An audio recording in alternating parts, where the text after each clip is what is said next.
For a very long time, people had only one question about Mars. What is really on its surface?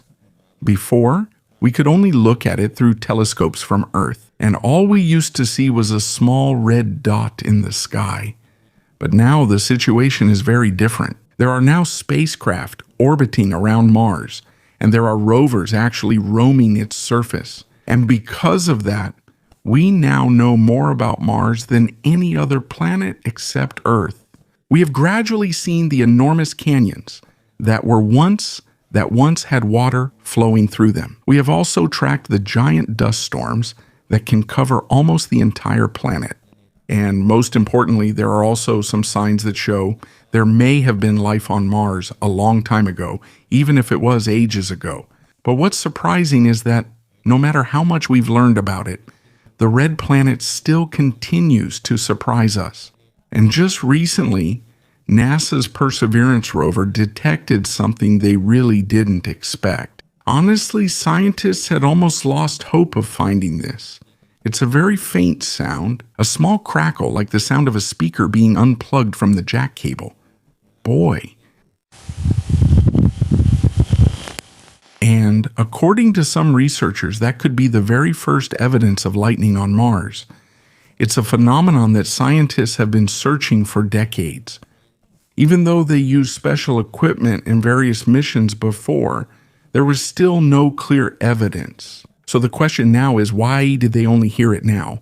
What does this mean for Mars? And is it possible that this could affect future human missions? And that's what we're going to find out. But before we start, don't forget to like this video. It means a lot to us content creators. Thank you very much, and now let's get started. Today we're going to Mars to investigate a very faint sound, a sound that was almost missed, because it's possible that that simple crackle is the key for us to understand how the atmosphere of Mars really works and how its storms are formed, and also why the chemistry of its surface is so unique, and whether it will really be safe for humans to walk there someday. In 1976, NASA successfully landed on the surface of Mars for the first time using the Viking 1 lander. Just a few months later, Viking 2 followed. Those two missions were the first to give humans clear and close-up colored images of the surface of Mars. And it was also the first time the world saw what it really looked like, a vast reddish-brown desert, silent, dusty, and covered by an orange-colored sky. Since then, different space missions have continuously sent landers and rovers to Mars. As of now, there are still 2 active rovers exploring there while this video is being made, and these are NASA's Curiosity rover and Perseverance rover. And because of these 2 robotic explorers, our knowledge about Mars has greatly increased. We learned that a large part of the planet was once covered by liquid water. There used to be rivers here. There were lakes, and it's also possible that there were an ancient ocean. But that's not all. Scientists also discovered that even today there are still large reservoirs of water on Mars. However, it's no longer like the water here on Earth. Most of it is now frozen and buried underground as ice hidden beneath a thick layer of dust and rocks. And the more we study Mars, the more mysterious it becomes. Even so, as the rovers continue to roam Mars, they've experienced many different kinds of weather there. Sometimes the sunlight is very bright. Sometimes you can barely see the surroundings because of strong winds and very thick dust storms. But among all those things, there's one thing that's really been missing for a long time: lightning. We've seen lightning on different planets in the solar system. In 1979, the Voyager 1 spacecraft first detected strong flashes on Jupiter as it passed by. And in the following years, the evidence became even clearer when NASA's Juno probe captured extremely close-up images of a lightning storm on Jupiter. On Saturn, it's even more intense. There are storms there that stretch for thousands of kilometers, and the lightning there can be almost 10,000 times stronger than the lightning here on Earth. In 2009, a massive lightning storm was even detected by the Cassini spacecraft on Saturn that lasted for almost 8 months. But on Mars, there's nothing like that. For so many years, no matter how much scientists searched, there has been no clear evidence of lightning until now. And this is a huge discovery, because lightning isn't just a sudden flash of light in the sky during a storm. On Earth, it plays a very important role in our planet's atmosphere. Lightning usually forms when tiny ice particles collide inside storm clouds. When that happens, the particles become electrically charged. Some become positive, some become negative. As that charge continues to build up, it reaches a point where the air between the cloud and the ground can no longer hold it back. And that's when a powerful discharge suddenly occurs. Lightning, and the energy it releases is extremely hot. In just a very short moment, the air around the lightning bolt heats up to more than 27,000 degrees Celsius. That's even hotter than the surface of the sun. Because of that intense energy, even the nitrogen and oxygen molecules in the atmosphere are broken apart. Afterwards, they come together again and form what we call nitrogen oxides. When that mixes with rainwater, it falls to the ground and serves as a natural fertilizer for plants. In other words, lightning helps keep Earth's ecosystem alive and healthy. But that's not all it does. Lightning also helps in the formation of ozone in the atmosphere. And ozone is very important because it's one of our protections against the harmful UV rays from the sun. And it's not just UV rays that are dangerous from space. The sun releases a tremendous amount of energy. That's why it's never safe to look at it directly with just the naked eye. And this year, more people will surely be tempted to do that. Because on August 12, there will be a total solar eclipse visible in some parts of Iceland, Greenland, Russia, and Spain. This is one of the coolest and rarest sights in nature. Even if you don't get to the exact path of the total eclipse, there are still places in the eastern United States, Canada, United Kingdom, Europe, and Northern Africa where you can see a large part of the sun covered by the moon. Proper protection is extremely important when watching an eclipse. Looking directly at the sun without the right equipment can cause permanent eye damage. Even so, according to some scientists, lightning may play a significant role in the very beginning of life on our planet. There are theories that say the strong electrical discharges in ancient Earth may have helped form important organic molecules, like RNA and amino acids. And those molecules are some of the most important building blocks of life. So in reality, lightning is not just a dazzling light in the sky. It is one of the most important parts of Earth's natural systems. And if lightning is that important to the chemistry of the atmosphere here on our planet, could it play the same role on Mars? However, there's a big problem. Mars is not like Earth, Jupiter, or Saturn. Those planets have thick atmospheres and massive storm systems. Meanwhile, the atmosphere of Mars is extremely thin. In fact, it's more than 100 times thinner than Earth's atmosphere. And because of that, it's harder for the normal kind of lightning we see here on our planet to form. But there's one important thing that scientists have discovered. It turns out that lightning doesn't only form in storm clouds. Here on Earth, there's another situation where lightning occurs inside volcanic eruptions. In 2023, a tour guide in Guatemala captured some shocking footage from the Fuego volcano. As the volcano continued to erupt, you could see powerful flashes of lightning right inside the thick ash cloud. And the reason for this is almost the same as ordinary lightning. As the ash and dust particles swirl and collide inside the volcanic cloud, they build up an electrical charge. And when too much charge builds up, it releases lightning.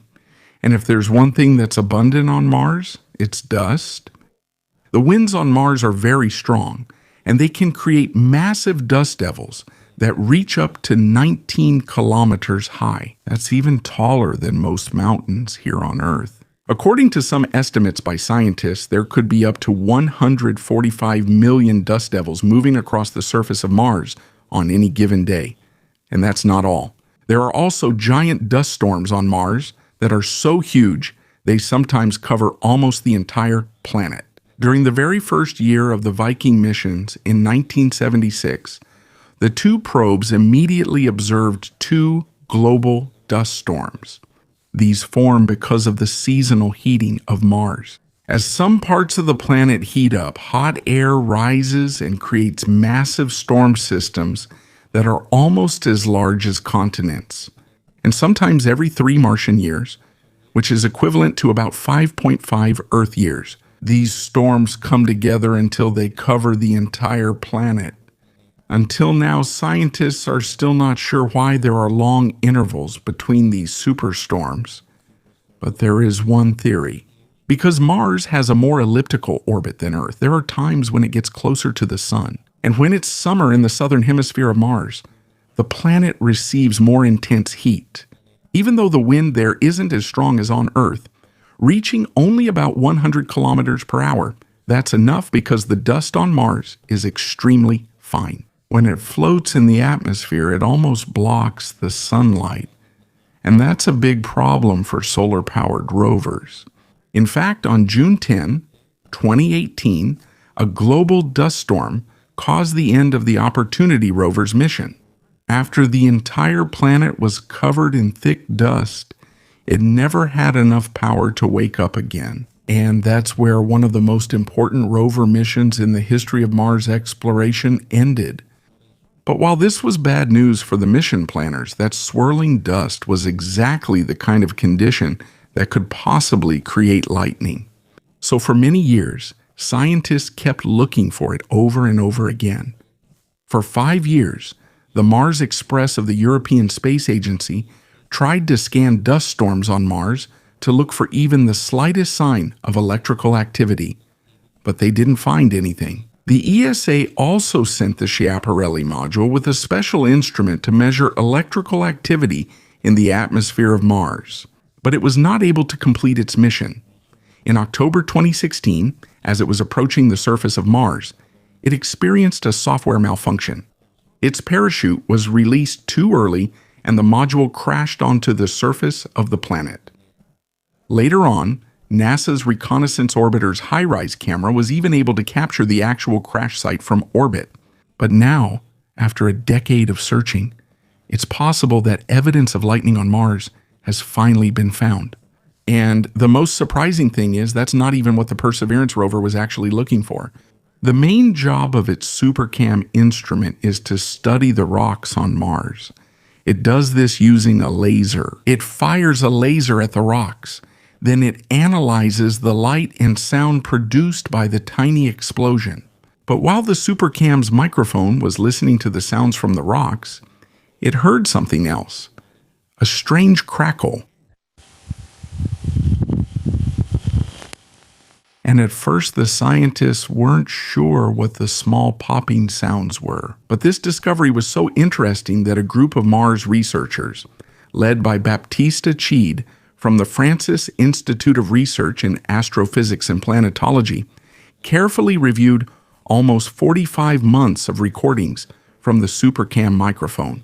And after they analyzed a huge amount of data, they found 55 acoustic pops within 2 Martian years. And what's even more surprising is that most of those sounds happened while there were storms or dust devils in the area.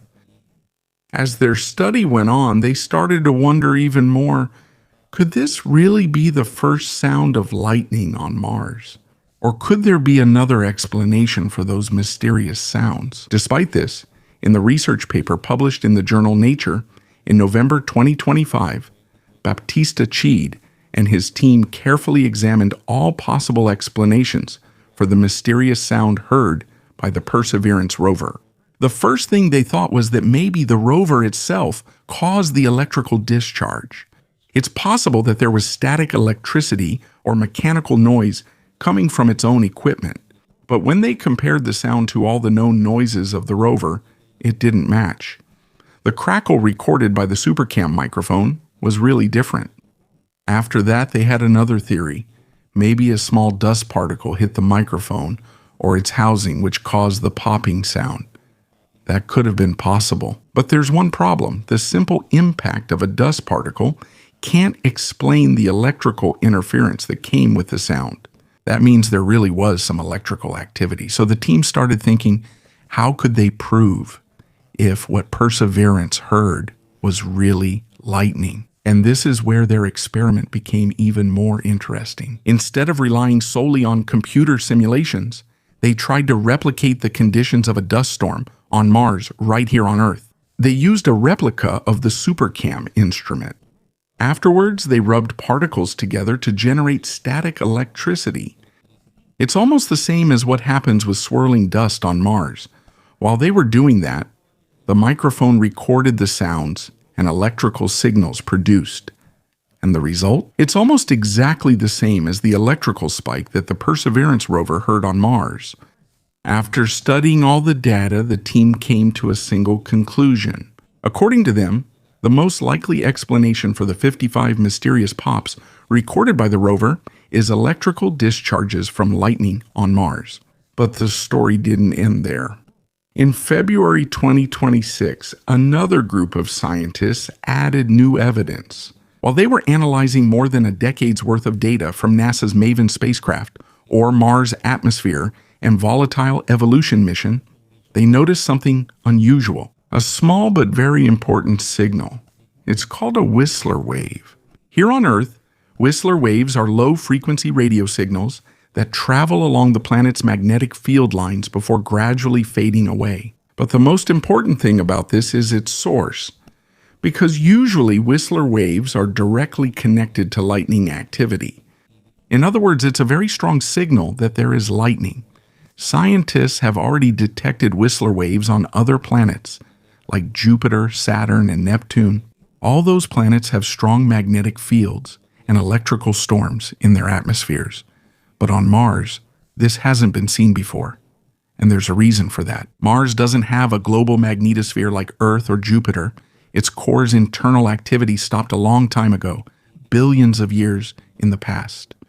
That's why its planetary magnetic field also weakened.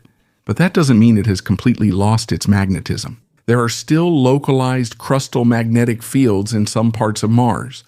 And according to scientists, these are stronger in the southern hemisphere of the planet.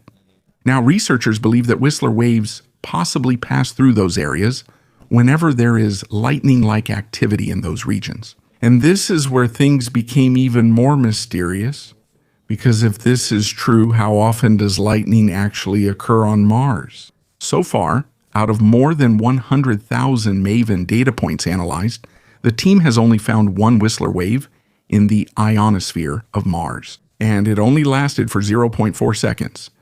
It was very brief, very fast, and extremely hard to catch. According to scientists, the conditions needed for it to form are extremely specific. Because the magnetic fields on Mars are weak and constantly changing, the MAVEN spacecraft had to be in exactly the right place at the right time to detect the Whistler wave. And it's almost impossible to predict when that will happen. But according to researchers, just because it's rarely seen doesn't mean it doesn't exist. In fact, as they combine the Whistler wave discovery with the mysterious pops recorded by the Perseverance rover, they become even more convinced that real lightning is probably happening on Mars. But according to scientists, lightning on Mars probably looks different compared to lightning here on Earth. It's not the big bolts of lightning that strike from the clouds down to the ground. It's more similar to static electricity. It's like the small electric shock you feel when you walk on a carpet with socks and then touch a metal doorknob. It's small and quick, but there's still a charge.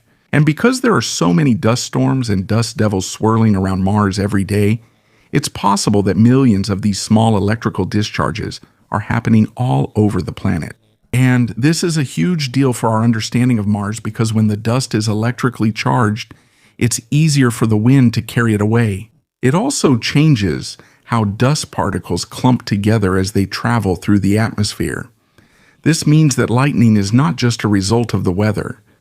It could also be one of the reasons why storms there become stronger and spread even more. But there's another, even more surprising possibility. Lightning could also be the key to solving one of the biggest mysteries about Mars. For many decades, scientists have noticed that Mars is full of what are called oxidizing chemicals. These are highly reactive substances that can destroy or alter other molecules that come into contact with them. These have been repeatedly detected in the soil and atmosphere of Mars, but for a long time it has been a mystery how exactly these chemicals are formed. Now there's a new theory. It's possible that tiny electrical discharges from Martian lightning are the missing piece of the puzzle. Even though lightning on Mars is weaker than on Earth, it still has enough energy to break apart molecules and form new chemical compounds. This includes hydrogen peroxide and perchlorates, two substances that are abundant on Mars. And this is where our search for life on the planet becomes even more complicated, because these oxidants are extremely harsh on organic molecules. They quickly destroy any chemical traces that could have been left behind by any life that once existed on Mars. In other words, even if there was ancient life on Mars, it's possible that almost all evidence of it has already been erased from the surface of the planet. The atmosphere and soil of Mars act like a natural sterilizer.